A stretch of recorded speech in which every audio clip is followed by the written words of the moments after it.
Um par de surpresas e os grandes em frente. A quarta eliminatória da Taça de Portugal trouxe muito do que se espera da Prova Rainha. Sejam bem-vindos a mais um episódio de No Princípio Era a Bola, o podcast da Tribuna Expresso, esta semana naturalmente focado na Taça de Portugal. O meu nome é Lídia Peralta Gomes, connosco estão o Rui Malheiro. Olá, Rui. Bom dia, Lídia, bom dia, Tomás, e cumprimentos a todos que nos ouvem. E o Tomás da Cunha. Olá, Tomás. Olá, Lídia. Ao Rui, um grande abraço a todos.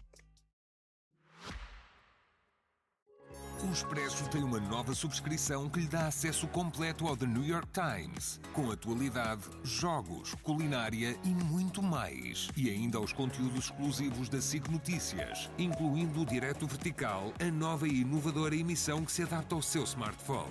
Subscreva em expresso.pt/digital. Expresso. Liberdade para pensar. Benfica, Sporting, Futebol Clube do Porto e Sporting Clube Braga seguiram em frente na Taça de Portugal, cada um à sua maneira. Eu começaria cronologicamente, portanto, por quem jogou primeiro, neste caso o Benfica, que jogou na sexta-feira frente ao Atlético, um derby lisboeta. José Mourinho inovou no sistema, apostando em três centrais, mas o certo é que, principalmente na primeira parte, o Benfica teve muitos problemas em lidar com a audácia da pressão da equipa de Alcântara, chegando à vitória apenas na segunda parte. Tomás, dou-te a bola primeiro. O Benfica continua com dificuldades em convencer e esta mudança de sistema não pareceu exatamente deixar muito à vontade os jogadores, para já, sendo que também há que dar aqui mérito à atitude do Atlético, também a causar algum deste desconforto, não foi? Sem dúvida, o Atlético atreveu-se a pressionar a todo o campo com referências individuais, isto na primeira parte.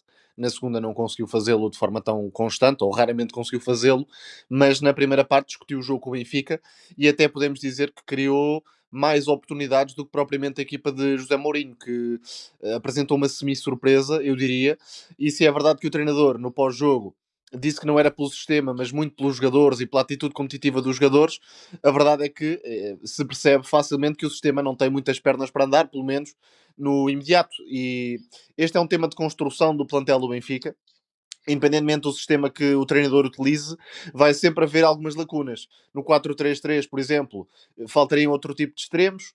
Neste sistema com três centrais, acho que se sente muito a falta de um central canhoto, desde logo, entre outras coisas, mas não sendo responsabilidade exclusiva do sistema, é claro que há também alguma falta de treino, alguma falta de assimilação neste Benfica. Não só neste sistema, mas sendo uma troca em relação ao habitual, obviamente, acaba por se sentir mais, nomeadamente na construção deste trás. Qualquer equipa que pressione de forma individualizada o Benfica provavelmente vai criar dificuldades e vai recuperar muitas bolas, e foi isso que o Atlético conseguiu fazer, levando a muitos erros dos centrais, algumas recepções sob pressão dos médios e dos avançados, que resultaram em recuperações e depois acelerações, e o Atlético tem bons jogadores para isso, nomeadamente o Délcio, embora lhe falte depois algum poder de decisão. Mas a equipa conseguiu dividir o jogo até certo ponto. As melhores jogadas do Benfica resultaram, na maior parte delas, de recuos do Pavlidis para baixar até ao meio-campo e depois desenvolver o ataque, servindo muitas vezes o Ivanovic, particularmente, e é aí que começa, se calhar, a nota do jogo. Porque mais do que a vitória, que acaba por ser feita de bola parada na segunda parte, há uma escalada da crítica de José Mourinho em relação aos jogadores, não individualizando muito, mas dá para perceber a quem se refere, nomeadamente a Ivanovic, talvez a alguns dos jogadores que foram substituídos ao intervalo.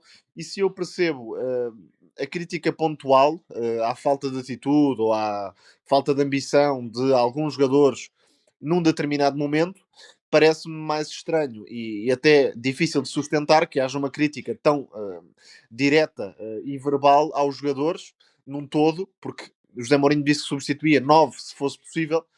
Parece-me um pouco sustentável esta abordagem e não é exatamente nova nos últimos anos de carreira de José Mourinho. Por mais peso que tenha, por mais currículo que tenha, os jogadores é que lhe vão ganhar os jogos e, portanto, acho difícil de sustentar isto de muito tempo. Em contraponto, acabou por deixar um grande elogio ao Rodrigo Rego, até usando a famosa expressão da não me traiu, a expressão não me traiu, mais uma vez, em contraste com outros jogadores, mas a verdade é que se olharmos para a estreia do Obrador na primeira equipa do Benfica, a análise foi mais ou menos a mesma. Tem muita entrega, é um jogador muito esforçado, é um jogador que sobe bastante. É exatamente isso que podemos dizer do Rodrigo Rego, porque em termos de produção acabou por estar em linha com os restantes companheiros, muitas dificuldades do Benfica para gerar jogadas de perigo. A grande nota de destaque para mim, além de facto dessa disponibilidade competitiva do Rodrigo Rego, é a forma como Auschwitz, passando para médio centro na segunda parte, acabou por dar alguma tranquilidade e gerir melhor os ataques do Benfica. Rui, pegando aqui também um bocadinho no que o Tomás falou sobre as declarações de Mourinho no final, hum, acreditas que é uma tentativa já quase desesperada de abanar este grupo ou já há aqui sinais muito fortes de frustração, e sendo que não são os primeiros, não é? Eu creio que sim, ou seja, que há uma frustração muito grande de José Mourinho em relação ao plantel que tem à sua disposição. Está refém de uma declaração que teve quando era treinador do Fenerbahçe e defrontou o Benfica, em que disse que a equipa do Benfica era extremamente forte. A verdade depois é que também deu volta atrás e disse que era um dos seus bluffs antes dos jogos, mas a verdade é que também me parece que José Mourinho acredita muito pouco neste plantel do Benfica. Não tenho grandes dúvidas que vai ter 5 reforços no mercado de inverno em janeiro, se o Benfica ainda chegar lá vivo em termos de Liga dos Campeões, o que me parece muito difícil, e até em termos de campeonato, mas creio que não deverá fugir muito à questão de contratar dois extremos, um avançado centro, porque ele não acredita minimamente em Ivanovic e esta titularidade até me pareceu um presente envenenado, dada a condição mental e psicológica do jogador, que me pareceu muito, muito fraca, muitas dificuldades em estabelecer apoios frontais, muita dificuldade em espaços curtos, mais forte no ataque ao espaço, mas sem confiança alguma. Depois, creio que também não há grandes dúvidas que vai apostar num lateral esquerdo, e depois a minha dúvida sobre o quinto jogador é se será um médio centro, porque a equipa precisa, ou um defesa central canhoto, porque também acho que a equipa precisa, mas a verdade é que só pode contratar 5 jogadores e a coisa andará muito por aí. A desconfiança é total, mas creio que isto também foi uma chamada de alerta injusta, por exemplo, em relação a um jogador como o Washington. O Tomás tem toda a razão, não só na segunda parte, mas na primeira parte também esteve ligado aos melhores momentos da equipa do Benfica, como um interior profundo, mas a verdade é que aquilo que me parece é que tentou dar uma chicotada psicológica nos jogadores a pensar neste próximo ciclo, que não vai ser nada fácil, com a deslocação ao Ajax, que em condições normais seria um jogo que o Benfica venceria com alguma naturalidade, face àquilo que são as debilidades da equipa do Ajax. Hoje não sou capaz de dizer o mesmo, acho que o Benfica vai ter que ganhar, mas creio que pode ser uma tarefa mais difícil do que aquilo que o Ajax demonstra hoje em dia, em que é quase um passador do ponto de vista defensivo, mas já lá iremos. Depois, obviamente, a deslocação à Choupana, que nunca é fácil, e, obviamente, o derby diante do Sporting, e finalmente também o jogo diante do Nápoles, e haverá depois jogos também muito difíceis em termos de campeonato, culminando o ano com o jogo com o Braga. Aquilo que me parece é que o efeito que as palavras de José Mourinho poderão ter no plantel podem não ser aqueles que ele deseja. Isto provavelmente há 25 anos no Benfica resultaria, se calhar no Porto há 22, 23 anos resultou. Agora, em 2025, face a um mundo completamente diferente, não sei qual será a reação dos jogadores do Benfica. Veremos diante do Ajax, acho que é um teste muito importante, mas olhando para aquilo que é o plantel do Benfica, e tendo na conferência de imprensa pós-jogo dito que o Rodrigo Rego seria a hipótese para o jogo diante do Ajax, mas não creio que vá ser titular, muito sinceramente. Acredito que o Benfica vai apostar numa versão muito cínica diante do Ajax, independentemente de me parecer que o Benfica devia ser claramente impositivo em Amsterdão, mas eu creio que vai apostar numa versão muito cínica e tirar partido das bolas paradas, em que a defesa do Ajax é absolutamente desastrosa, para conseguir chegar à vitória, que é uma vitória que o Benfica precisa de forma absolutamente indiscutível. Só para acrescentar, Diz isto, mas desculpa, Lídia, há claro essa diferença geracional e na forma como os treinadores se posicionam perante o grupo, mas acima de tudo, parece-me que surge logo alguma desconfiança em relação à força destas afirmações públicas, porque é o modus operandi dos Amorim nos últimos anos. Não é sem dúvida. exatamente um desencontro com o plantel do Benfica. Não chegou ao Benfica e Nada encontrou os disso. jogadores mas desta vez parece que foi muito mais cedo, não é? muito mais cedo e entrou quase como um salvador, nem que fosse psicologicamente, deste grupo de trabalho. E entretanto já temos uma série de declarações muito fortes na direção do grupo e para já sem resposta, porque vamos imaginar que de facto o Ivanovic não treina bem e não está a jogar bem, e esta parte é evidente. O Ivanovic não tem jogado e não é por isso que o Benfica tem tido muitas facilidades para vencer os jogos. Portanto, há aqui algo Verdade. transversal. O E plantel não de deixa facto de ter não. 5 golos, Tomás. Exatamente, não é o caso mais dramático que já vimos, por mais dificuldades de afirmação que o jogador possa estar a ter. Não por acaso também elogiou o Rodrigo Rego e o Otamendi. O Otamendi destacou-se assim tanto neste jogo da tapadinha para merecer uma declaração tão simpática do treinador. Parece-me mais por ser a Não, referência deste grupo. claro que Depois sim. ainda vemos aqui uns micro detalhes que são muito importantes para percebermos algumas coisas. Explica-me a razão para ter sido o Otamendi a bater aquele penalti já com o jogo resolvido. Eu não encontro. Sinceramente, não vejo nenhuma Não, razão. e com tantos elogios ao Rodrigo Rego, até não seria nada surpreendente que a opção fosse Qualquer um essa, mas precisasse de diria ter que o ali um Henrique momento Araújo, por importante, não é? exemplo, precisava de marcar um golo. Acho que era importante para o jogador bater a grande penalidade, sem dúvida alguma. Agora, Portanto, Lídia, se me permites, mas conclui. era isto, no fundo. Estas Certo. declarações não chegam da mesma forma porque não são caso isolado. E não sendo caso isolado, estamos a perceber que o treinador também reconhece a sua própria incapacidade de transmitir algo novo aos jogadores, quer do ponto de vista da mentalidade, e isto é mais difícil até do que transmitir qualquer coisa do ponto de vista tático, mas também na evolução da equipa, independentemente do sistema, e depois com algumas infelicidades que o vão afetando, nomeadamente agora a perda de Luca Bacchio. Sem dúvida nenhuma. E havia uma dependência muito grande do Luque Bacchio, até me parece excessiva, dado também o perfil do jogador, mas é claramente o elemento que vai faltar para o jogo de Amsterdão, nomeadamente quando o Benfica tiver quer possibilidade de transformar a transição ofensiva em contra-ataque ou ataque rápido, como também em ataque posicional, pela capacidade que poderia ter para desequilibrar no espaço entre o defesa central esquerdo adversário e o lateral esquerdo. Em relação ao teste, e se me permites, Lídia, dos três defesas centrais não resultou. Também não creio que fosse, apesar de ele ter dito na conferência de imprensa pós-jogo que a equipa tinha em 2 dias percebido muito bem o que é que pretendia. Não são três centrais, são três defesas, acho que é mais correto dizer assim. O Benfica estava a jogar praticamente num 3-5-2, ainda que no início tenha parecido mais um 3-4-2-1 com o Pavlidis e o Rego no apoio ao Ivanovic, mas com muita mobilidade. O Rego, neste caso o João Rego. Mas depois acabou por se transformar num 3-5-2 com o Osnes e o João Rego a procurarem ser interiores profundos, o que realmente não produziu grande efeito, mas não há que dissociar isto também de algo que me parece muito importante. É a exibição do Atlético na primeira parte, uma exibição extremamente conseguida, uma equipa claramente com identidade, que tem menos pontos do que merecia ter na Liga 3, e eu tive a oportunidade de ver todos os jogos do Atlético para preparar este jogo com o Benfica. Falta no Atlético claramente uma referência ofensiva que tenha capacidade para marcar golos. Não esquecer que a equipa do Atlético não jogou com o seu melhor marcador, Miguel Barandas, que eu acredito que tenha estado lesionado para não ser utilizado como titular, mas sublinhar que a equipa foi muito consistente no processo defensivo, não teve medo em várias circunstâncias na primeira parte de pressionar alto com referências individuais, e aqui obviamente tenho que referir o Catarino Pascoal, que aos 17 anos mostra potencial para atingir outros patamares, provavelmente muito em breve, e sei que durante o defeso esteve perto de equipas sub-23 do campeonato, que jogam no campeonato principal. Portanto, creio que é um jogador que tem claramente futuro. E tal como o Tomás disse, e muitíssimo bem, foi uma equipa que se jurou muito bem do ponto de vista ofensivo.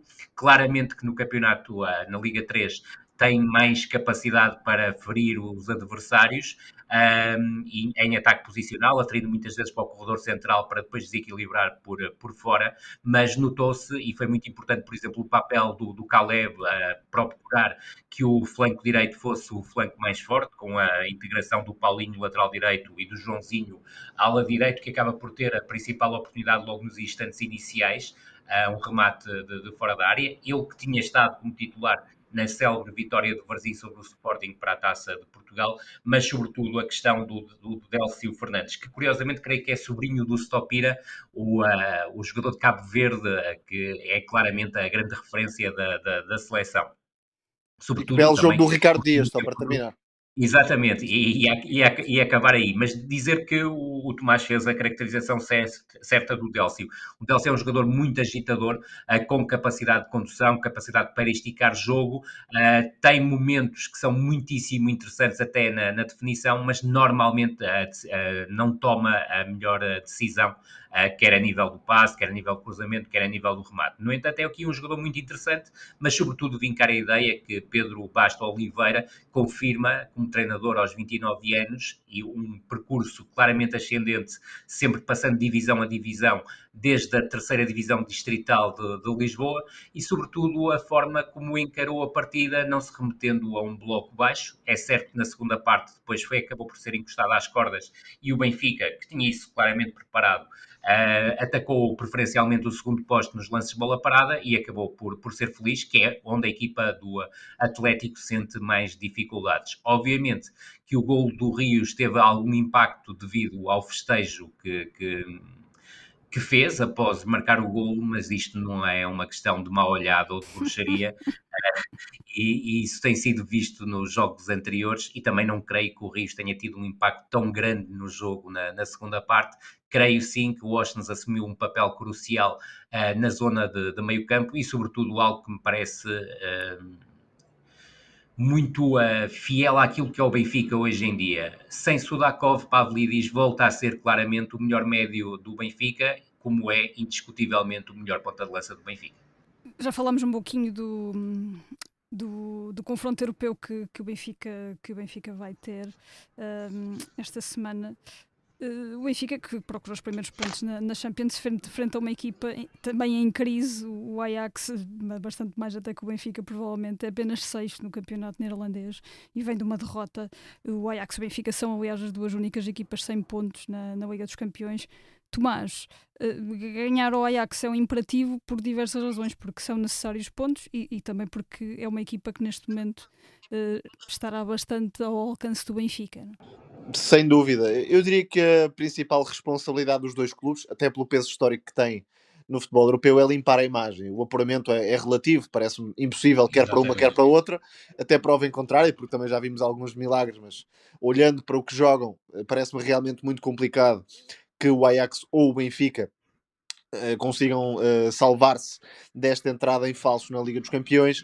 Agora, em relação ao jogo, e até comparando com o Ajax dos últimos tempos, Farioli, é verdade, pode ser criticado pela forma como o Ajax se desmonta na ponta final e perde o título que parecia garantido, mas também é certo que o estilo de Farioli permitiu ao Ajax proteger-se e ser mais competitivo, garantindo uma consistência pontual que não tem nem de perto nem de longe, ou que não teria com outro treinador, e acaba por ser isso que se nota na diferença de uma temporada para a outra. O Heitinga já foi despedido, o Heitinga, antigo internacional holandês, já foi despedido.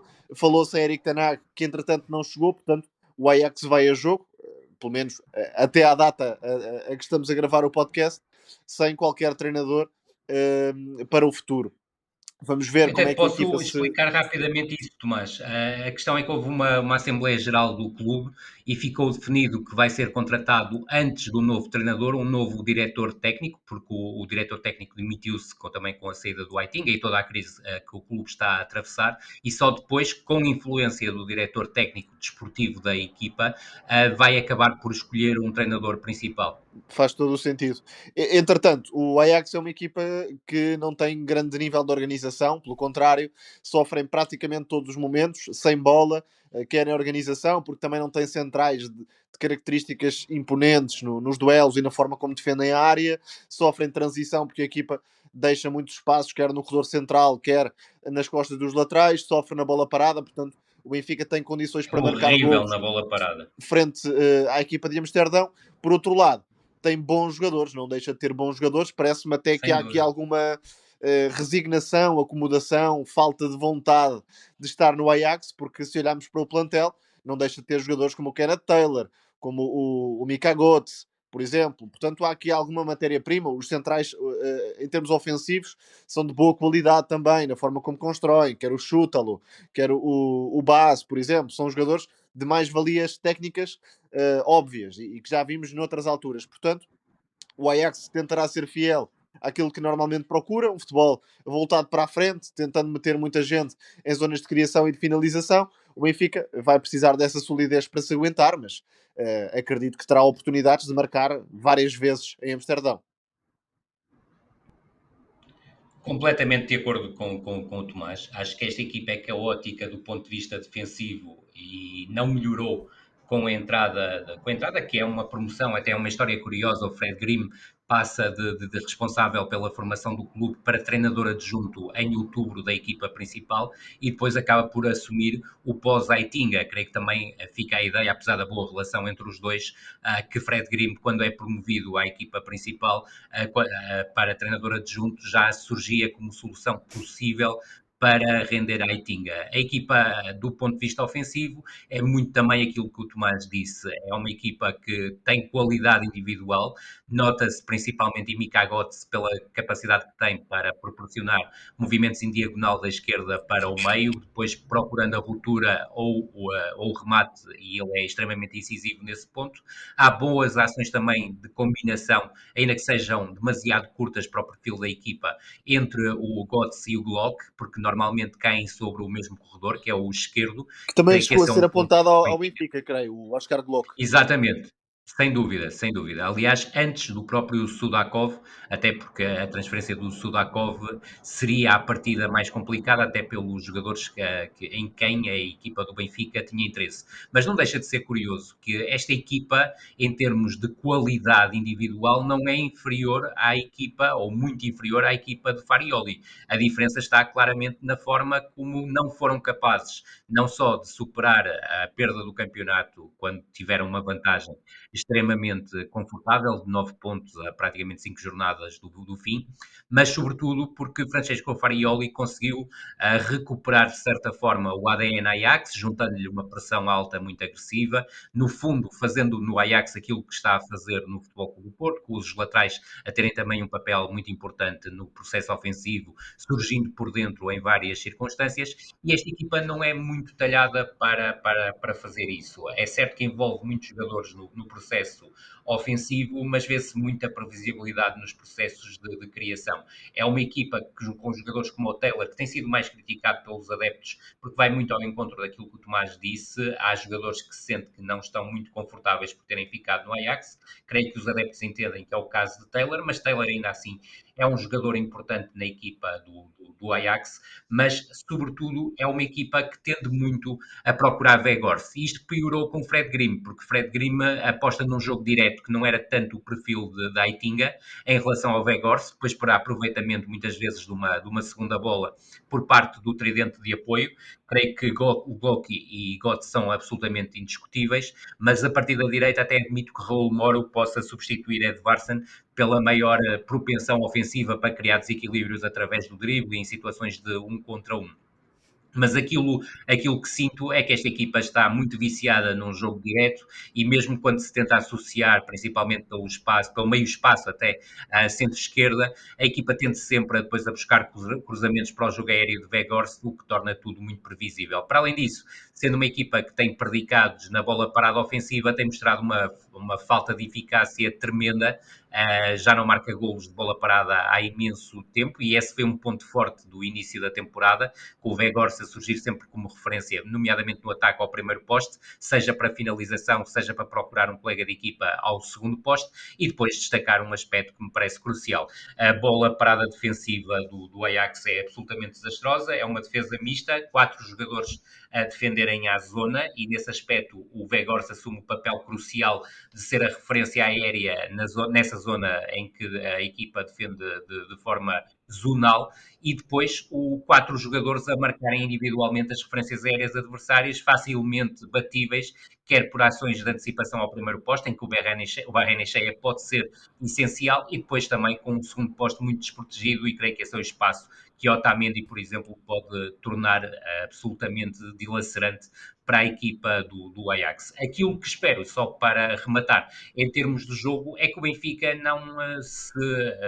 não fica à espera de uma bola parada para resolver o jogo, porque admito que do ponto de vista defensivo vai ser uma equipa que vai procurar ser o mais organizada possível, até admito que possa jogar, obviamente, com uma linha de 4 sem o Tomás Araújo, com o António Silva. Eu creio que uma equipa que seja propositiva colocaria sempre o Tomás Araújo a titular, mas aqui há a questão também da altura e dos 7 centímetros do Weghorst, e creio que o António Silva pode ganhar vantagem aí. Tedic e Dal serão os laterais, creio que Enzo Barrenechea e Rios os médios mais de contenção.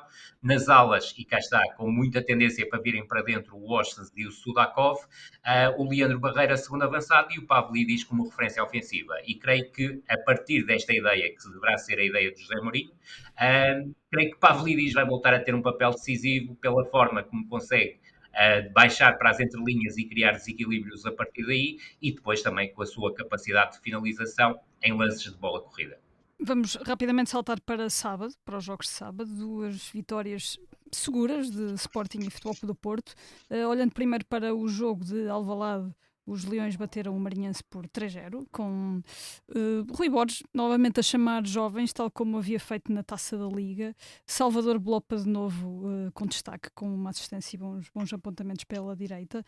Rui Borges volta a mostrar aqui confiança nas suas segundas linhas, por assim dizer, que também voltaram a provar que essa confiança tem a razão de ser. Ainda assim, o jogo acaba por ser decidido por Francisco Trincão, um dos indiscutíveis da equipa, com 2 golos na vitória por 3-0. Sim, era um jogo que, convenhamos, ia ser acessível para a equipa do Sporting. O Marinhense, como se sabe, atravessa um período de crise, teve o problema em relação ao antigo treinador, que acabou por ser resolvido com o seu despedimento. Há uma má relação entre o treinador e os jogadores, e se confirmarem as palavras que alegadamente ainda o treinador do Marinhense dedicava aos seus jogadores, acho que será também algo que deverá ser muito bem pensado, e acho que um castigo, creio que faria todo sentido a treinadores que tratam ou são capazes de tratar alegadamente jogadores da forma como ele trataria. Aquilo que me pareceu é que Rui Borges encarou este jogo muito na linha do que tinha feito diante do Alverca para a Taça da Liga, com o Virgínia da baliza, Vagianidis e Mangas como laterais, ainda com diferentes saídas, Quaresma e Reis como defesas centrais, Kosharashvili e Morita no meio campo, Blopa a partir do corredor direito, Alisson a partir do corredor esquerdo, Trincão nas costas de Rodrigo Ribeiro. O Sporting dominou inteiramente a primeira parte, creio que numa fase inicial teve alguma dificuldade em criar oportunidades de perigo clara a partir do jogo exterior, porque faltou alguma presença na área. Creio que é interessante perceber que o Rodrigo Ribeiro, se calhar, em termos de gestão de carreira, o melhor teria sido ter continuado na equipa B para, nesta altura, estar claramente mais confiante, mas é um jogador interessantíssimo, muito forte a baixar para as entrelinhas, com capacidade também para jogar a partir das alas em direção ao corredor central, mas nota-se claramente uma falta de confiança no momento do remate, o que é normal, porque tem tido uma relação mais complicada com o golo do que seria expectável, se calhar, quando era sub-17 e até abaixo desse escalão. No entanto, a superioridade do Sporting era tão grande que o corredor direito, principalmente com as incursões do Vagianidis, quer por fora, quer por dentro, acabou por ser muito mais acutilante. Blopa acabou por fazer a assistência para o primeiro golo do Trincão. No segundo golo, e foi importante porque foi antes do intervalo, há a ligação interior entre o Quaresma e o Trincão acaba por ter uma definição absolutamente superlativa.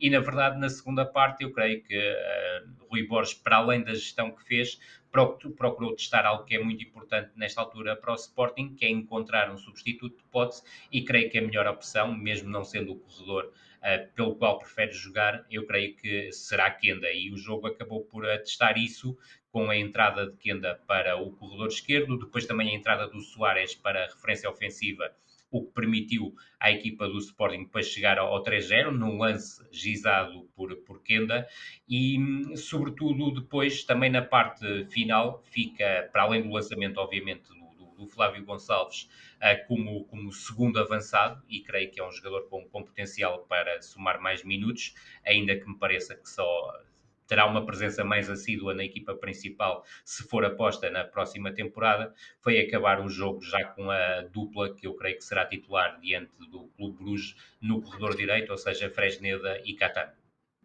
Tomás, que te parece que Rui Borges terá tirado deste jogo? Que dinâmicas para futuro? Não foi um jogo brilhante do Sporting, mas a verdade é que também nada permitiu ao adversário.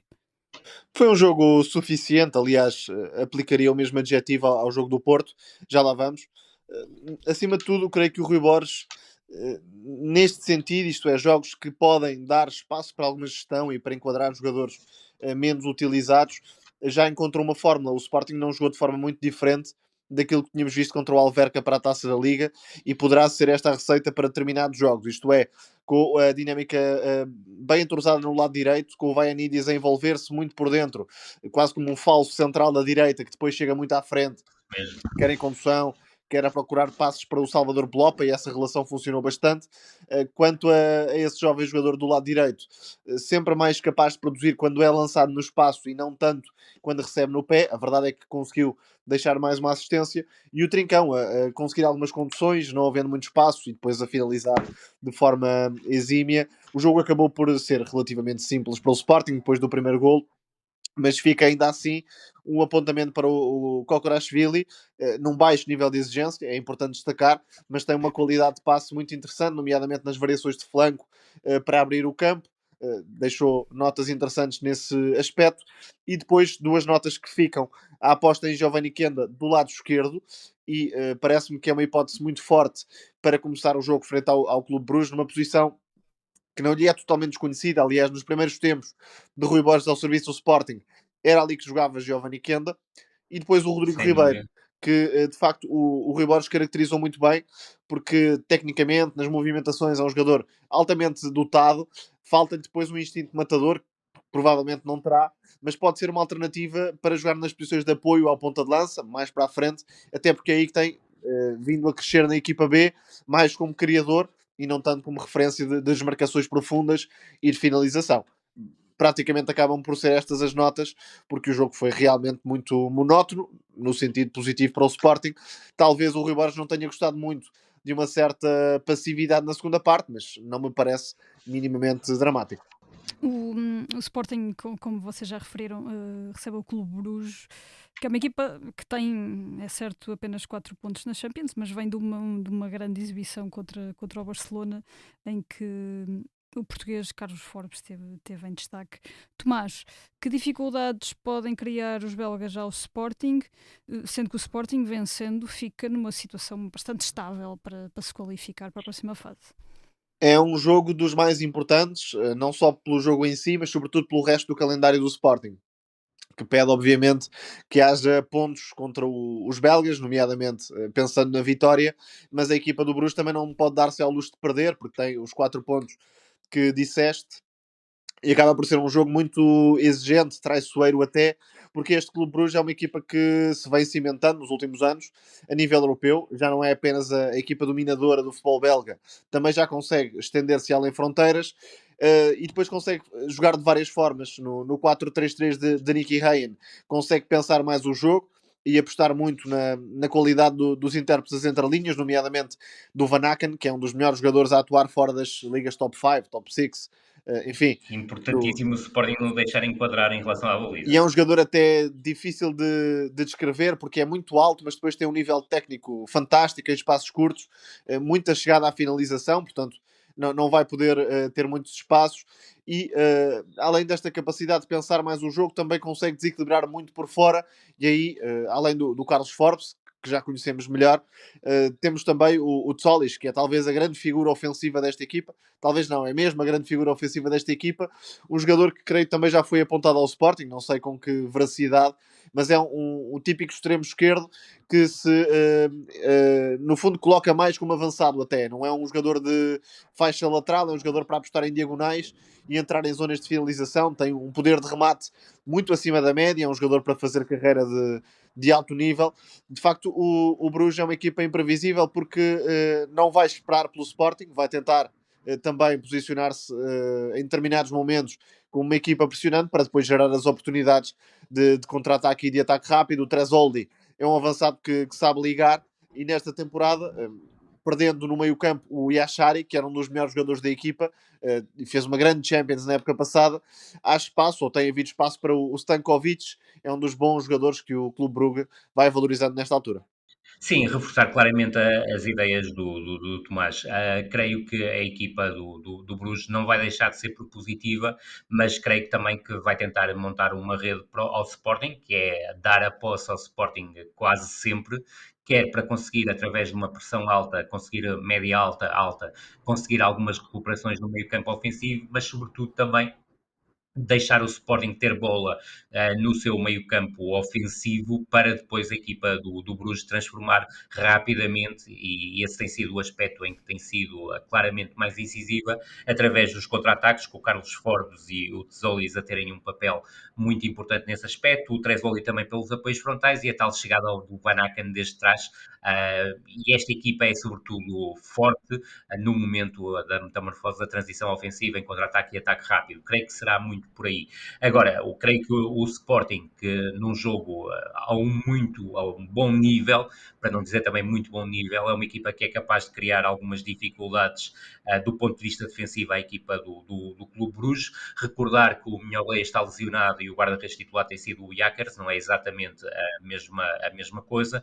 O Sabe e o Maier, que são dois laterais, um direito e um esquerdo, estão lesionados e a partir da Sique e Sais serão os laterais da equipa. Sais com um perfil um bocadinho mais defensivo, muitas vezes até forma a linha de 3 em termos de construção. O Sique, tal como sabe, claramente mais ofensivo, mas também salientar que o Sporting pode ter em alguns momentos algumas dificuldades para entrar nas entrelinhas, muito fruto do trabalho do Stankovic e do Ndicka, que deve ser o duplo pivô em momento ofensivo, mas sobretudo destacar a capacidade que esta equipa tem para chegar às zonas de finalização e não esquecer, obviamente, como é que chegaram à Liga dos Campeões, por exemplo, com uma goleada retumbante sobre o Rangers, que vamos falar daqui a pouco, mas esta equipa parece-me que vem ao Alvalade para procurar vencer, utilizando as suas principais armas. No entanto, o Sporting jogando em casa e sabendo do peso que este encontro terá, mesmo faltando 4 jornadas, mas este jogo é claramente decisivo para o Sporting somar 3 pontos e colocar-se muito bem posicionado, pelo menos para o play-off, e eu creio que não será muito mais do que isso que o Sporting pode aspirar. No Dragão, Farioli foi menos inventivo, por assim dizer, que Rui Borges não dispensou vários titulares, como tem sido normal esta época. O Futebol Clube do Porto bateu o Sintrense por 3-0, tal como o Sporting. Tomás, tal como o Sporting, de novo, um jogo em que essencialmente o Futebol Clube do Porto não se deu a qualquer tipo de surpresa, anulou bem a estratégia do adversário e depois acabou por resolver também com a ajuda do banco.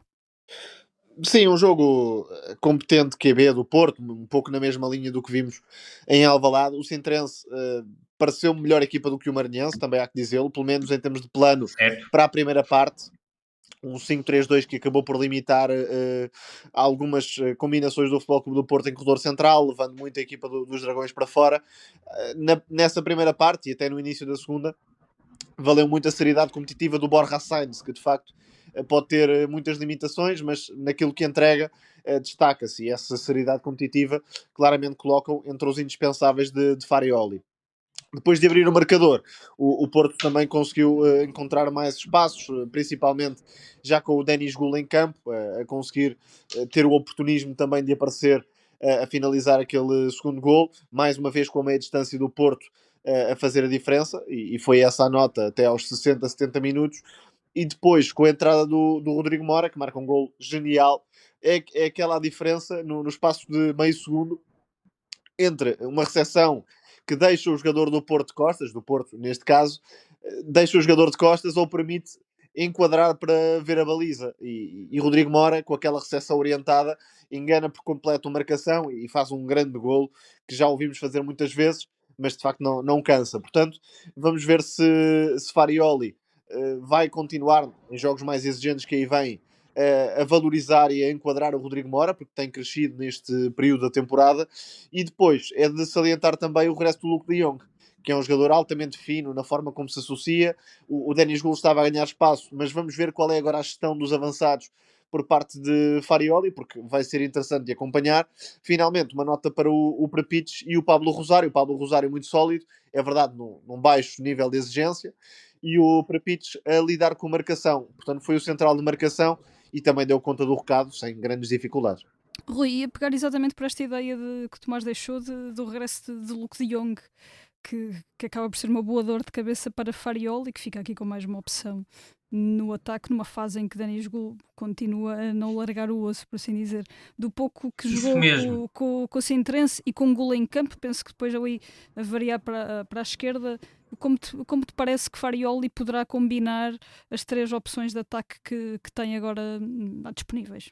Eu creio que não foi por acaso que na conferência prévia ao jogo o Farioli disse que o Denis Gould pode vir a ser a opção para extremo. Aliás, até já foi e curiosamente até em Alvalade, dos jogos que me recordo, ficou clara essa opção. Mas era ainda outro Denis Gould. O Denis Gould está claramente mais confiante, marcou também pela seleção, portanto, tal como dizes, está num momento de grande capacidade finalizadora, o que não acontece, por exemplo, com o Samu, que fez um jogo diante do Sintrense bastante fraco do meu ponto de vista. As dificuldades nos apoios frontais permanecem, mesmo contra um adversário com as limitações que o Sintrense tem, mas sobretudo parece-me que o Denis Gould está muito confiante e o Luke de Jong vai ser uma alternativa também muito interessante para a equipa do Flóculo Porto, não esquecendo que em algumas circunstâncias faz o mesmo tipo de movimentação do Denis Gould, ou seja, oferece apoio nas entrelinhas, é capaz de se ligar com os colegas de equipa e depois dá um poder aéreo que isso nenhum avançado do Futebol Clube do Porto tem. Creio que com isto o Futebol Clube do Porto em algumas ocasiões, normalmente e sobretudo quando se sentir mais apertado, pode utilizar o 4-4-2 com dois avançados. Creio que o melhor acasalamento acaba por ser o De Jong com o Gould. Não estou a dizer com isto que o Samu vai cair do 11, não me parece que isso vá acontecer, mas o Denis Gould também poderá ser importante a jogar a partir do corredor lateral e a surgir em zona de finalização.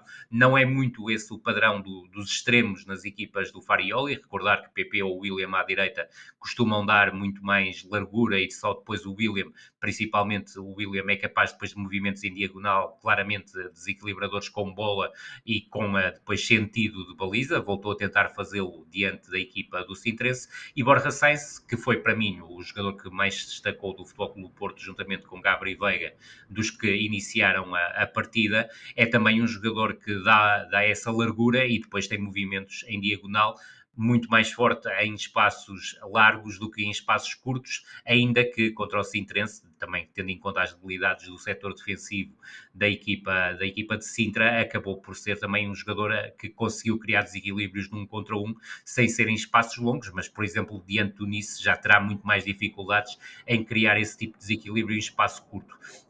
Depois destacar, obviamente, e tal como o Tomás disse e muitíssimo bem, creio que começa a ser quase uma necessidade do Futebol Clube do Porto encontrar espaço para o Rodrigo Mora jogar na equipa e creio que em algumas circunstâncias, e até se viu pelo lance que está na gênese do golo absolutamente superlativo também do Mora, é a capacidade que Gabriel Veiga poderá ter para combinar com o Rodrigo Mora pelo espaço central.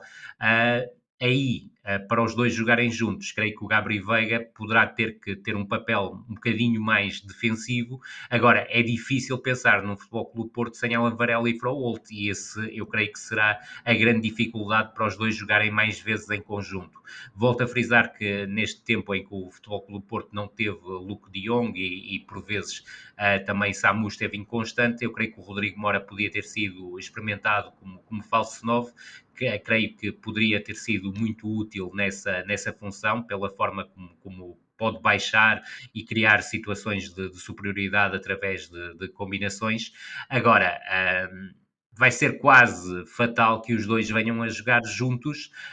Muito possivelmente um deles vai ter que cair nessas circunstâncias para uma ala para depois surgir no espaço central, porque não estou a ver Farioli a assumir um 4-4-2 em losango, ainda que pontualmente isso possa vir a acontecer, só que isso iria obrigar, por exemplo, que os laterais, em vez de procurarem muito o espaço interior e os desequilíbrios pelo espaço interior, teriam que se tornar claramente mais largos. Na Liga Europa há um reencontro entre Fariola e o Nice, que a equipa que o italiano treinou há duas temporadas.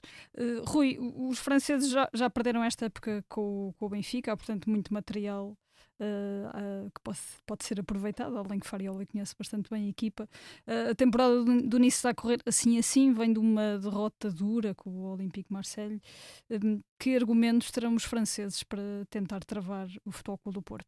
É bom também recordar que a equipa do Nice vem de 6 derrotas europeias consecutivas, ou seja, Sim, perdeu os 2 tem jogos 0 diante do pontos. Benfica, exatamente, perdeu com o Roma, com o Fenerbahçe e com o Celta, todos os jogos por 2-1, e agora na última jornada perdeu com o Friburgo por 1-3 em Calendário casa, difícil também, dentro muito do nível Liga difícil. Europa. Sem dúvida nenhuma. A verdade é que, em termos de campeonato interno, também tem sido uma equipa com dificuldades. Recordar que vem de 2 épocas muitíssimo positivas, a primeira com o Farioli e esta com o Francaise, esta anterior com o Francaise, e esta temporada está claramente a ter mais dificuldades. Eu creio que o jogo diante do Marselha espelhou o momento em que esta equipa é claramente mais débil, que é claramente na transição defensiva, e o Futebol Clube do Porto, tendo espaço para o fazer, vai ser uma equipa claramente letal nesse momento, mas creio que também em ataque posicional a equipa do Futebol Clube Porto, não sendo o momento mais brilhante da equipa, bem pelo contrário, também poderá causar dificuldades. Creio que há um aspecto que será determinante no jogo, é que não acredito que o Nice desmonte a linha de 3 com que tem vindo a jogar nos últimos jogos, que acaba por ser linha de 5 depois em momento defensivo, é a capacidade que o Futebol Clube Porto vai ter para pressionar e reagir à perda, e isso pode permitir contra-transições claramente letais para esta equipa do Nice. Creio que do ponto de vista ofensivo, é uma equipa que tanto pode jogar com 2-1 na frente ou com 1-2, que foi assim que começou com o Marselha, mas creio que poderá ser mais incisiva do ponto de vista ofensivo, nomeadamente contra uma equipa como o Futebol Clube do Porto, utilizando o 2-1 em termos de desdobramento ofensivo, com 2 jogadores mais a atacarem as entrelinhas e aí criarem oportunidades para depois servirem a referência ofensiva. Parece-me claramente que o Futebol Clube do Porto tem aqui uma grande oportunidade para somar mais 3 pontos e ficar praticamente com a questão do apuramento para a próxima fase para o play-off garantido, mas acho que o objetivo do Futebol Clube Porto, tanto também o que é válido para o Sporting de Braga, é conseguirem acabar no top 8, e para conseguir acabar no top 8 é determinante vencer a equipa do Nice, que eu creio que poderá acontecer, independentemente de poder haver alguma rotação na equipa do Futebol Clube Porto para este jogo. Não será, isto do meu ponto de vista, uma rotação tão profunda como em outros jogos, até porque o calendário interno do Futebol Clube Porto está claramente mais acessível a partir de agora do que foi nos 2 meses anteriores. Tomás, algo que queiras juntar à análise do Rui? Sobre esse nível de gestão, acho que o Porto deveria pensar seriamente na possibilidade de terminar no top 8, até pelas vantagens, não só dentro da competição, mas até de calendário, de eliminar 2 jogos que poderá ter de fazer caso não termine no top 8. Por isso, olhando para a dificuldade do calendário, que enfim, é sempre um pouco relativa, porque há jogos que podem complicar-se, não sendo à partida os mais difíceis. Creio que Farioli de facto também deve concentrar-se um pouco mais nesta Liga Europa, porque de facto os adversários que aí vêm não são tão complicados. E a nível interno a mesma coisa, dá para aplicar, mas repito a ideia de há pouco. Sobre o Nice, é uma equipa com valor individual, sobretudo o meio campo para a frente, mas que claramente está a entrar numa fase em que os defeitos se sobrepõem às qualidades, nomeadamente no plano defensivo. De resto, é preciso ter muita atenção ao trio da frente e ao apoio dos 2 alas, o Klaus principalmente, que já é um jogador que destacamos aqui quando defrontou o Benfica. Por dentro, o Sofiane Diop é o principal criador, tendo o Terem Moffi como referência e o Ali Chou também como um acelerador, um jogador que procura muito os espaços e que tem grande espontaneidade no remate. Mas a grande figura da equipa é claramente o Sofiane Diop, até porque também consegue surgir a finalizar em zonas de perigo. Voltemos então à Taça de Portugal, onde o Sporting Clube de Braga eliminou no domingo o Nacional por 4-2. Rui, é um jogo que parece absolutamente controlado, 3-0 para o Braga, ainda na primeira parte, mas que depois acaba por ficar um bocadinho tremido quando o Nacional chega ao 3-2 antes do Braga fazer o 4-2 final. Sim, mas destacar uma primeira parte muito forte da equipa do Sporting de Braga. Creio que o Ricardo Horta está num ótimo momento, confirmou ontem 2 golos e uma assistência, mas sobretudo a forma como o Sporting de Braga circulou rápido a bola, o próprio dinamismo ofensivo com os desdobramentos que os jogadores são capazes de dar, e o Paulo Victor, do meu ponto de vista, entrou bem na equipa para jogar juntamente com o Ricardo Horta no apoio ao Fran Navarro, que também tem um papel muito importante no primeiro golo, e isso ficou visível na forma como o Sporting de Braga faz 1-0, com novamente um lançamento sobre o corredor direito, e desta vez Victor Gomes a surgir muito mais nesse espaço, também porque Salazar foi poupado, mas muito importante o cruzamento do Victor Gomes, a simulação do Fran Navarro aliás, a simulação do Fran Navarro e a definição do Ricardo Horta. Depois, claramente, a equipa do Nacional fez uma primeira parte muito abaixo daquilo que é habitual na equipa do Tiago Margarido. Foi uma equipa muito desgarrada e com alguns problemas a nível do processo defensivo que não tem apresentado, e sobretudo nos últimos tempos, tem sido uma equipa até bastante competente a nível do processo defensivo. O 2-0 surge numa grande penalidade, um lance um bocado imberbe do jogador do Nacional, e a verdade é que a equipa do Sporting de Braga não desligou com esse 2-0. O Gabriel Martinez, que aproveitou a oportunidade também para dar o Vicens acabou por dar descanso ao Leonardo Lelo, foi muito ativo também pelo corredor esquerdo, tem uma bola ao poste, e depois, mesmo em cima do intervalo, o 3-0 parecia resolutivo para a partida. Novamente Ricardo Horta, desta vez de pontapé de canto, a buscar a área, e Lagerbielke muito bem no ataque ao primeiro poste, também deficiências do Nacional na cobertura desse primeiro poste, e a equipa do Sporting de Braga vai para o intervalo a vencer 3-0, a fazer uma belíssima exibição, mas a verdade é que, apesar de ter estado perto do 4-0 no início da segunda parte, com o Victor Gomes a surgir isolado e a rematar cruzado ao lado, a verdade é que a equipa do Nacional acabou por acreditar que era possível mudar o destino do jogo. Creio que as substituições ao intervalo foram acutilantes, nomeadamente a entrada no Nacional, e isto mais uma vez, já não é a primeira vez que acontece, do Motés no Rani para jogar no ataque. É ele que acaba por fazer o passe de ruptura que permite ao Baeza, que regressou à equipa, ele praticamente teve esta época toda afastado devido à lesão, fazer o 3-1. É certo que a equipa do Sporting de Braga voltou a estar perto do 4-1, mas o 3-2 fez a equipa tremer um bocado. E cá está, novamente problemas da equipa do Sporting de Braga na definição da última linha, com o Chucho Ramírez a atacar muito bem as costas. O passe é absolutamente fabuloso, o passe que o isola, creio que foi do Lisiero, e o Chucho Ramírez a ganhar as costas da defensiva do Braga, mal Vítor Carvalho nesse lance, depois até acaba por ser substituído e faz o 3-2. A partir daí, sim, sentiu-se nervosismo na equipa do Sporting de Braga, muita ansiedade, e isto também tem sido algo típico da equipa do Sporting de Braga. Basta relembrar o último jogo europeu diante do Ghent, e aquilo que me parece importante sublinhar é que acabou por ser o guarda-redes ontem titular, o Belarus, a ter uma intervenção decisiva que impediu o Paulinho Boia em mais uma jogada individual muito bem conseguida. É um jogador muitíssimo interessante e determinante nesta equipa do Nacional em processo ofensivo, a estar muito perto do 3-3, e quando a equipa do Nacional desperdiça este 3-3, acaba por permitir ao Sporting de Braga, novamente num canto da direita, chegar ao 4-2, e se no primeiro golo foi um ataque ao primeiro poste do Lagerbielke, neste segundo golo foi o aproveitamento do facto da zona do segundo poste estar descoberta, o que permitiu ao Victor Gomes finalizar ao segundo poste. É curioso que não é um jogador particularmente alto, bem pelo contrário, mas que com Vicens principalmente tem surgido dentro da área neste tipo de lance, muitas vezes à espera de uma segunda bola. Tomás, pedia-te para, além do jogo de domingo, atalhares também e falar do Rangers, adversário do Braga, na próxima jornada da Liga Europa.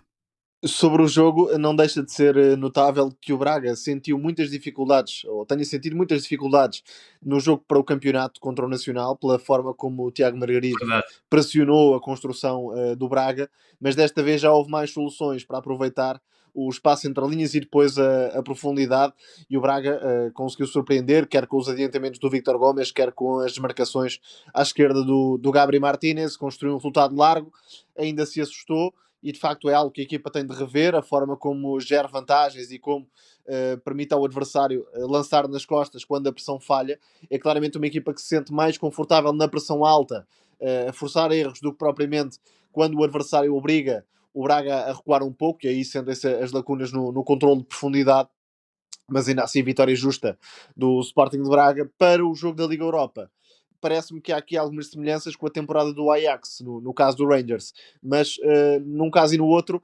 ora jogar em Amsterdão, ora jogar Sim, no também vem Ibrox. de 6 derrotas europeias consecutivas. Exatamente, jogar no Ibrox e jogar em Amsterdão dificulta sempre as coisas, e quer o Braga quer o Benfica É terão verdade. uma exigência redobrada. Em relação a esta equipa, já trocou de treinador também. O Russell Martin foi muito vocal a criticar o plantel, e já se sabia que não ia durar muito no Ibrox, pelo péssimo início de temporada e pelo que estava a acontecer. Entretanto, já tem outro treinador, o Danny Roll, um técnico alemão que esteve no Sheffield Wednesday, e que tem simplificado um pouco as coisas. É uma equipa com muita qualidade do meio campo para a frente, quer no meio campo com o Diomandé e o Rascan principalmente, e depois nas alas. Eu gosto muito do J.D. Gassama, um jogador formado no PSG, Também eu. extremo esquerdo, com uma qualidade no drible, mas depois também de a ruptura para finalizar, que vai dificultar muito a vida ao Sporting de Braga. E o Rangers jogar em casa promove sempre um jogo muito direto, com cruzamentos, com o Tavernier sempre a assumir um papel de protagonista nas variações de flanco, à procura de acelerar o E, jogo. Portanto, o Braga, e mais uma aumentou vez, muito o número de golos de bola parada lateral. exatamente, o Braga vai ter de ser firme no encaixe das referências individuais, porque se deixar que os extremos acelerem, a coisa seguramente não vai ser nada fácil. Rui, alguma coisa queiras juntar? O Tomás tem inteira razão naquilo que disse. Creio que com a entrada do Rolo a equipa ganhou mais presença na área. Aliás, até no último jogo combinou o Miovski com o Danilo na frente e o Chermiti acabou por ficar de fora.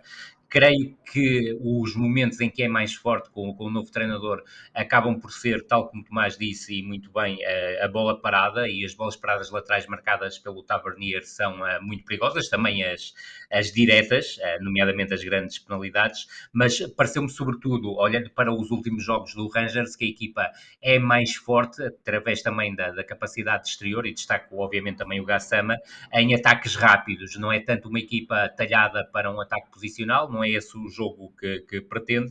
Agora, sem bola, sobretudo a nível europeu e até já com o Rol, mostrou dificuldades em proteger o corredor lateral e também, ao contrário do que é habitual neste tipo de equipa, dificuldades nas segundas bolas. E creio que o Sporting de Braga pode aproveitar muito bem esses dois aspectos.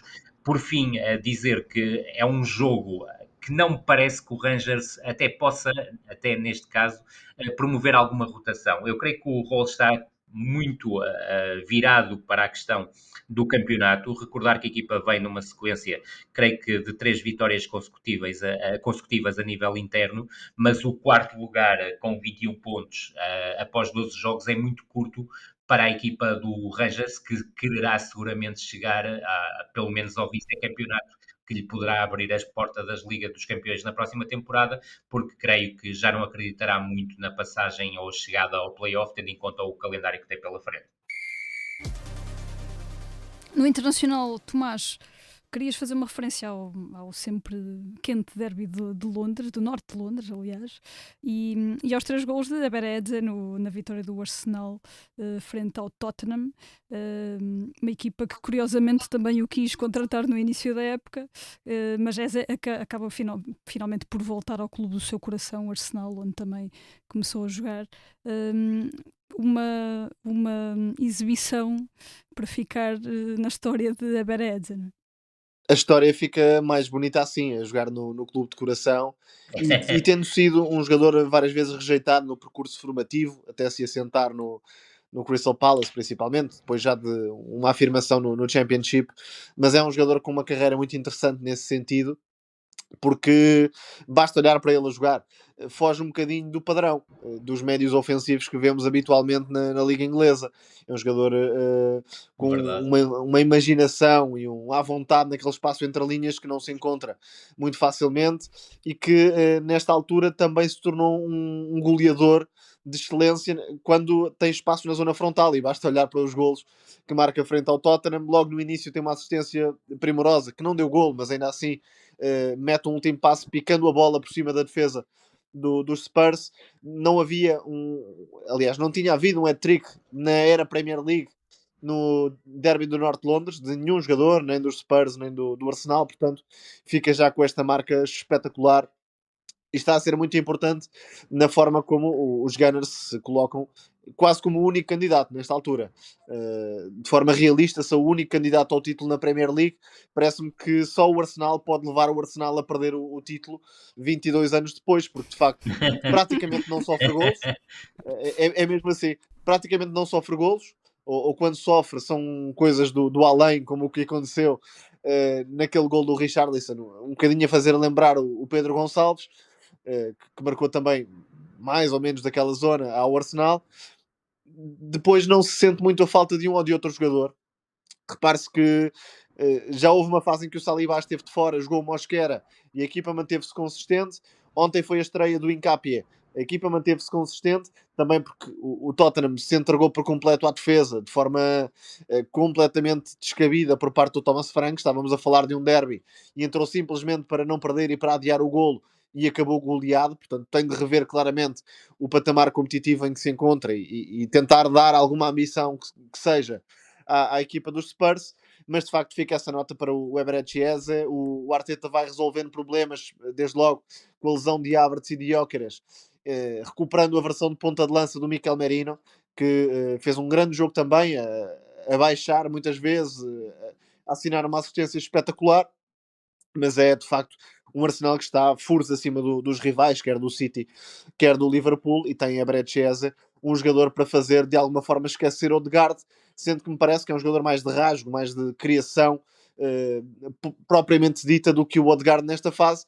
E só para terminar, olhando para outros médios ofensivos da Premier League, vemos, por exemplo, um Gibbs White, um Morgan Rogers, um Kudus. São jogadores muito parecidos entre si, isto é, muito resistentes ao choque, com uma capacidade de transportar o jogo. O Eberechi não é este jogador, mas isso não o impede de ser, de facto, uma das figuras da atual Premier League.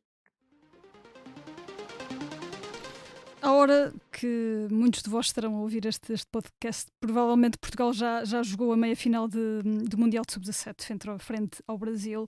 Aconteça o que acontecer, estamos perante já uma participação muito interessante desta geração liderada por Bino Maçães, campeã da Europa.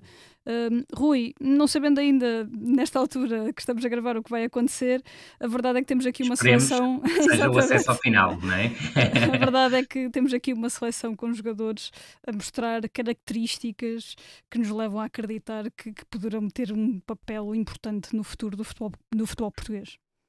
Sim, sobretudo se lhes derem espaço para poder vingar no futebol profissional, e creio que esse é o aspecto central. Agora, vamos a repetir aquilo que dissemos nas 2 últimas semanas.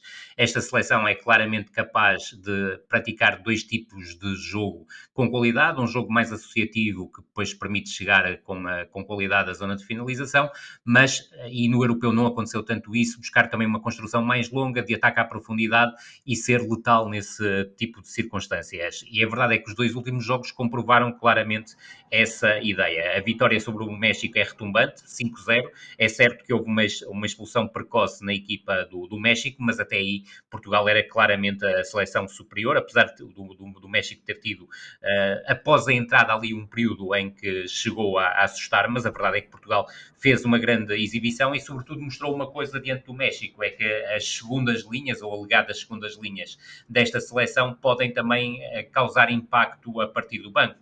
E falo, por exemplo, quer do Miguel Figueiredo, que fez um ótimo jogo, quer do Yohan Pereira, também, que entrou muito bem na partida.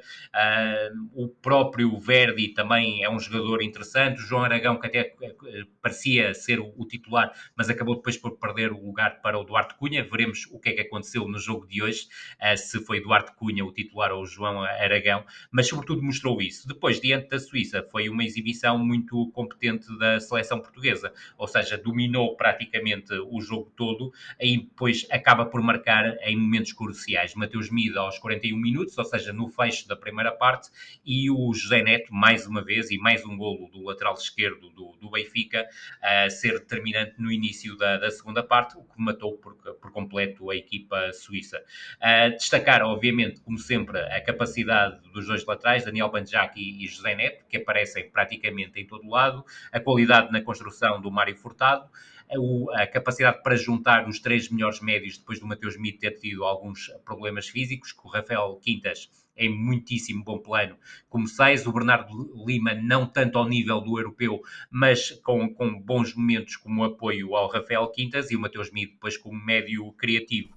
Dois jogadores muito fortes a partir dos corredores laterais, Duarte Cunha ou João Aragão a partir da direita e Steven Manuel a partir da esquerda, e Anísio Cabral, que vai acabar por ser um protagonista, e aconteça o que acontecer deste campeonato do mundo. Veremos depois aquilo que irá acontecer na sua trajetória como sénior, mas a verdade é que surge neste campeonato do mundo num nível muito alto como finalizador, muito forte no ataque à profundidade, também capaz de definir sem ser no ataque à profundidade, e a tal confiança que ele tem com os golos marcados neste campeonato do mundo, claramente a serem preponderantes para a forma como a seleção portuguesa tem conseguido passar as eliminatórias, passar a fase de grupos, independentemente de ter tido diante do Japão o jogo que foi mais difícil, mas também convém também recordar que nesse jogo fez alguma rotação no 11. Agora, é óbvio que todos nós esperamos que haja tal passagem sobre o Brasil.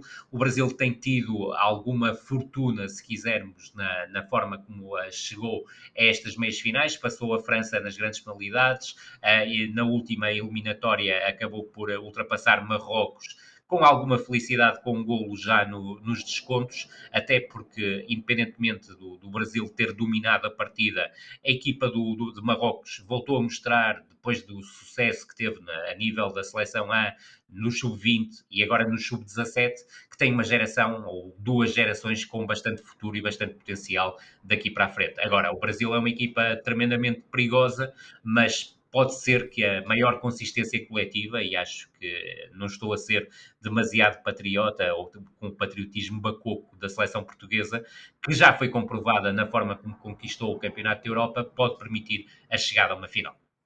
Tomás, escreveste precisamente para a Tribuna Expresso sobre esta seleção e sobre as soluções, que são muitas, que Bino tem nas mãos. É um pouco irrelevante do ponto de vista da carreira futura, mas claro que seria ideal se Portugal conseguisse validar-se enquanto geração talentosa com um título de sub-17 nas mãos, ainda por cima uma categoria em que Portugal não está habituado a ser tão forte, e acima de tudo porque para fora cria uma pressão positiva, e até para os clubes poderem olhar de forma mais atenta e cuidada para estes jovens jogadores. Claro que isso vale o que vale, mas alguns deles já poderiam perfeitamente estar mais perto da equipa principal. Eu já não digo que pudessem jogar ativamente, mas pelo menos estar mais perto da equipa principal, porque de facto têm condições para isso. Quer Concordo inteiramente. o Mauro Furtado, quer os laterais, por exemplo, têm de facto condições físicas, técnicas, psicológicas para andarem mais perto do topo. Depois, em relação às opções do meio campo para a frente, permite a Portugal ter uma diversidade muito grande. O Anísio Cabral está a fazer um grande torneio, como referência, a impor-se, também a criar espaços para os elementos da segunda linha. O Mateus Mito fez uma exibição fantástica contra a Suíça, como o Ziga tinha feito contra o México anteriormente. Exatamente. Portanto, Portugal tem uma riqueza no meio campo completamente fora do comum, e é isso que fica. Independentemente do desfecho destes dois jogos que aí vêm, é uma geração muito rica, se calhar sem uma super estrela declarada, mas com uma grande homogeneidade e, acima de tudo, jogadores que se adaptam perfeitamente às exigências do futebol atual, fisicamente, tecnicamente e até psicologicamente. É uma geração que já sabia que podia ganhar o Mundial e está a fazer por isso. E assim com o Mundial de Sub-17 fechamos este episódio de No Princípio Era a Bola. A sonoplastia foi do Tomás Delfim. Muito obrigado a todos os que nos acompanharam desse lado e até à próxima. Este episódio conta com a gravação e sonoplastia de Tomás Delfim, capa de Tiago Pereira Santos, coordenação de Joana Beleza e direção de João Vieira Pereira. Eu sou a Lídia Peralta Gomes e este é o podcast No Princípio Era a Bola. Voltamos na próxima semana, mas até lá siga-nos nas apps de podcast e nas redes sociais do Expresso. Se tiver sugestões ou ideias que queira partilhar com a equipa de podcasts, envie um e-mail para podcasts@empresa.pt.